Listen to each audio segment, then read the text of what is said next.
You guys have been having issue for so long. 10 years.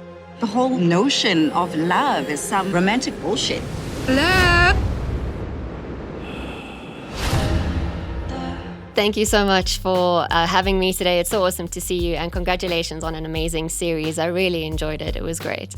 Thank you very much. Thank you so much for having us. Yeah. Thank you for having us as well. Have you each been able to watch it, and what do you think of your own performances? Tough questions first. It's always interesting watching yourself on screen, I have to say. Like, I was but literally watching your I kept staring at you. I'm a few episodes in, and it's a beautiful show, man. It's definitely a beautiful show, and I think people will enjoy it. I've enjoyed it myself, the few episodes that I've watched, and I'm sure that it's going to be crazy, man. It's definitely going to be crazy. I found something from the night Brenda died. Jacob's not who you think he is. Nat, I won't lie, I think your character is actually my favorite. This is a good start. We've started on the right note. Thank you very much. What drew you to your character? You're not really sure, what kind of a person he is throughout the series, which is, sort of keeps people on their toes. And I love sort of playing that duality, Is he good? Is he bad? We don't really know. And, we get to find out slowly throughout the series.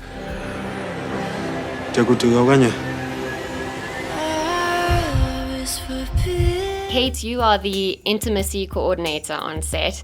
What does that entail? What is your role on the set? So it's a creative role in terms of looking at the story, what's the storytelling, what do we need to tell in this moment in terms of the relationship between the two characters or where they are in the journey.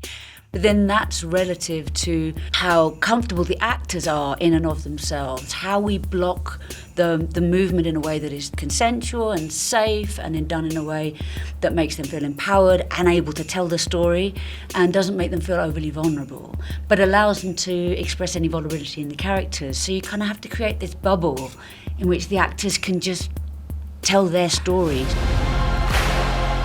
How do you know when your wife is cheating on you? I'm falling for you. Prince, you're a dancer, Yes. right? And do you look at the intimacy scenes in a way that it's sort of like choreography? How do you think Yes, about that's that? how we took it as well, as choreography. That's what Kate used to say most of the time, that this is choreography, and it's stunts, so you take it as that, pieces being put together, you know what I'm saying? So yeah, that's it. And I must say, preparation, right? You feel better if you prepare for anything in life, you just feel better. If you train for that fight, you feel better. If you rehearse that song, you feel better. So this was the kind of project that took preparation. Time was respected. Our time was respected. To have somebody like Kate in the room, who's an intimacy coach, a world-renowned one, means we were not playing games. To have each other's time respected, to have different sessions together to do different things before we shot, is that. So like Prince says, by the time you hop on set, you're more ready than not. You're not even seeing it like nudity. It made life so much easier. We've all gone through things in life. We've all gone through separate traumas. So you don't know when you are doing something or touching someone in a certain place or speaking to them in a certain way, what triggers you have, but we got to deal with that prior.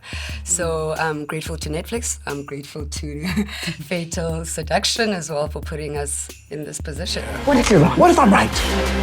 You forget about everything but us. I feel like your characters really focused on figuring out who they are and finding their identity, and I love that. I think that's really important to portray. Yeah. Why do you think, though, that it is important, and do you enjoy sort of being that voice for younger generations? We put so much emphasis on you need to know who you are and you need to know exactly what you're doing at every single point in life, but that's not realistic because life is always changing, which means things around you are always changing and then you're always changing and you always have to always rediscover yourself. Even though Zinhle is also doing it in a very scared way, I think seeing someone else lets you know that it's okay. Other people are going through the same things that you are. Sometimes you see a lot of the same queer narrative on screen, and for me it's really exciting and really important to see queer stories being told in different ways. Sexuality is a complicated thing and it's not cut and dry, and I felt as though this story demonstrated fluidity and queerness in a way that I haven't seen before, and I really enjoyed that. You need to go to the cops. Why? It's Brenda. Kgomotso, your character is a lecturer, and she touches on things like GBV. The series itself touches on suicide, for example. Why do you feel like it's important for a show like this, a South African show, to highlight and address issues like that? Well, I think because we are obviously creating a South African story, I think it's really important that we're authentic to the issues that reflect our society.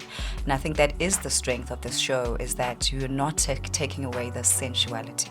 They're the issues of GBV, of suicide. And I think that's the strength about the series, is that yes, there's sensuality, but behind that, there's a whole depth of nuances and stories and issues we're tackling.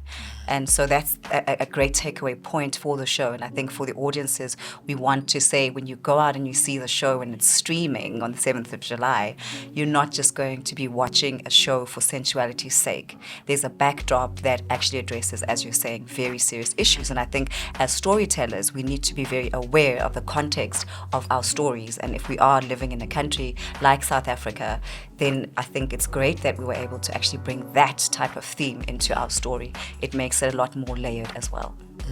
And I mean, we're talking Netflix, right? Yeah. So we're talking leading and pushing boundaries and really being at the forefront of multi-layered storytelling.